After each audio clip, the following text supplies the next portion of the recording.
Beyond the Mic with Sean Dillon. We're joined on the Starline by business development officer, banker, and author. In 1975, his adventures in Saigon was the basis of his gripping book, Getting Out of Saigon. We welcome Ralph White. Thanks, Sean. Ralph, let's go beyond the mic. 27 years old, torn between keeping a bank open for its reputation, Chase, and closing it for security reasons. Did you feel like this mission was a potentially suicide if you attempted it, and career suicide if you didn't? That's a good question. I didn't really give it that much thought. I liked Saigon. I'd worked there before. I was only 27 in 1975. And I was flattered, to be honest, that Chase Manhattan Bank asked me to do it. It was 105 degrees in the shade and dreaming of a white Christmas. There were some people with some sick sense of humor making those coded messages for the radio. Yeah, that was the signal that the mission warden came up with. They were the sort of amateur security force hanging around the embassy people. That was the signal for Americans to go to the evacuation points where helicopters would lift them off of roofs. One of the reasons that Bing Crosby's song was picked, I'm Dreaming of a White Christmas, to be played on the radio, was that Vietnamese wouldn't know anything about it. They don't have white Christmases there. Ralph, after that loud flight out of Saigon, do you take air travel today for granted? That's a good question. To be honest with you, I started taking, I never had a problem. I mean, I lived in Southeast Asia for 8 years, so avoiding air travel was not an option for me. But the man who picked me for the mission, John Linker, was killed in an air crash, a Japan Airlines flight going into Kuala Lumpur, Malaysia, just 2 years after this book. And he was one of my great mentors in life, and I felt terrible for him. So I have to say, after that, I did think twice before stepping on a plane. Was there a moment where you thought you might be trapped in Saigon? There were moments, yes. I will admit that there were moments when commercial flights were terminated, when the FAA terminated commercial flights. The only way out was sitting on the floor of a cargo jet. I did have some second thoughts. Ralph, why were the people so important to you, especially when you knew some of them for such a short time? Well, it was a short time. I only, on that mission, I'd worked in Vietnam for a year before, but on that particular mission, I was only there for 13 days. Sometimes I call this my 13-day memoir. I didn't really meet them. I only met the four senior officers, Vietnamese officers in the bank.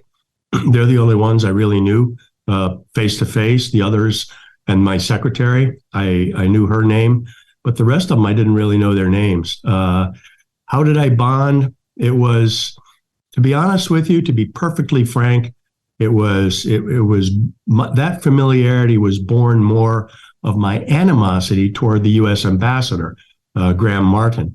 When he told me that I couldn't get my people out, I just doubled down and made sure I did. Author Ralph White, his gripping book, Getting Out of Saigon, joins us beyond the mic for the Rocking Aid.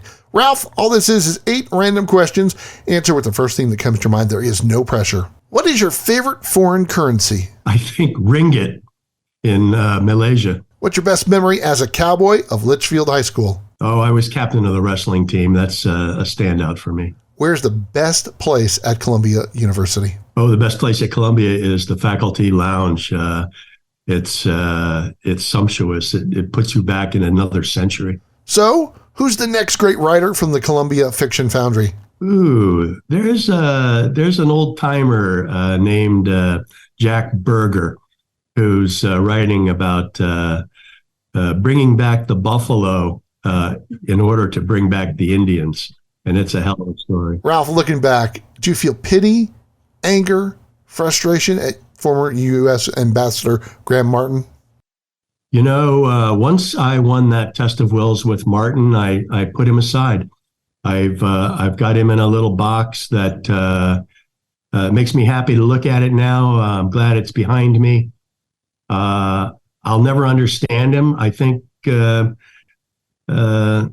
not good with crazy. I don't understand crazy. So I try not to go there. Where's the best place to go fishing? Ooh, I like Fisher's Island Sound off the coast of Connecticut. And what's your favorite drink today? You know something? A friend of mine gave me a bottle of Mekong whiskey from Thailand, and I mentioned this drink in the book. As you know, I invented a drink called Mekong Sours. So I suppose my favorite drink would be a Mekong Sour. Ralph, will the U.S. face an economic recession in the next 6 months? I think it's going to be very slow for very long. I think more than 6 months.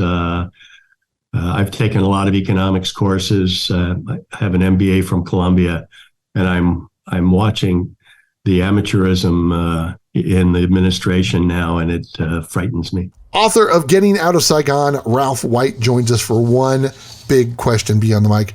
Ralph, even to this day, you had to keep some secrets in your book for the safety of the families and those still in the Saigon area.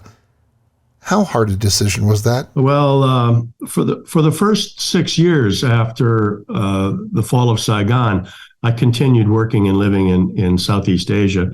4 years in Hong Kong, 2 years in Bangkok, and in and out of Japan.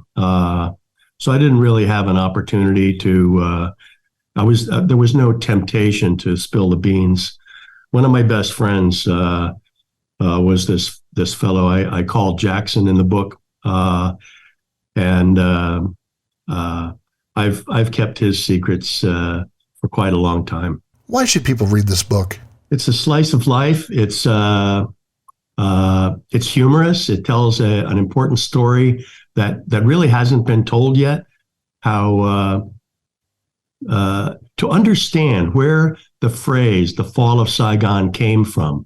If it hadn't been for our having a psychotic ambassador in Saigon at the time, we would not have the fall of Saigon in our vocabulary.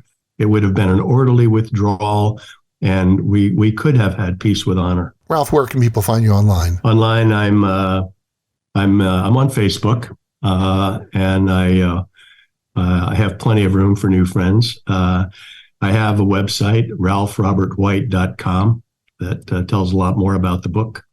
I am on Twitter, technically. I haven't used it too much, but I'm there, and I plan to use it more.